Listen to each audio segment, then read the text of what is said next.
BNP সরকারের শপথ আজ নতুন অধ্যায়ে বাংলাদেশ। আসন্ন জাতীয় নির্বাচনে একক সংখ্যাগরিষ্ঠতা অর্জনের পর সরকার গঠনের পথে এগিয়েছে বাংলাদেশ জাতীয়তাবাদী দল বিএনপি। সব প্রস্তুতি শেষে আজ মঙ্গলবার 17 ফেব্রুয়ারি 2026 তারিখে নতুন সরকারের শপথ গ্রহণ অনুষ্ঠিত হতে যাচ্ছে। জাতীয় সংসদ ভবনের দক্ষিণ প্লাজায় আয়োজিত এ অনুষ্ঠানে প্রথমে নবনির্বাচিত সংসদ সদস্যরা শপথ নেবেন। এরপর বিকালে নতুন মন্ত্রিসভার সদস্যদের শপথ গ্রহণ অনুষ্ঠিত হবে।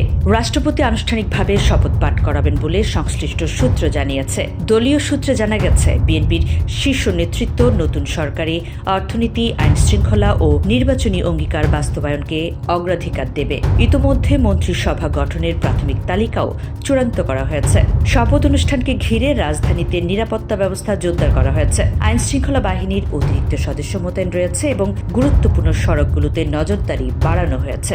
এদিকে দেশি বিদেশি বিভিন্ন কূটনৈতিক এবং অতিথিদের উপস্থিতিতে শপথ অনুষ্ঠানটি তাৎপর্যপূর্ণ হয়ে উঠবে বলে মনে করছেন বিশ্লেষকরা। নতুন সরকারের কাছে সাধারণ মানুষের প্রত্যাশা দ্রব্যমূল্য নিয়ন্ত্রণ, কর্মসংস্থান সৃষ্টি এবং স্থিতিশীল রাজনৈতিক পরিবেশ নিশ্চিত করা। বাংলাদেশের রাজনীতিতে নতুন অধ্যায়ের সূচনা হতে যাচ্ছে এই শপথের মধ্য দিয়ে।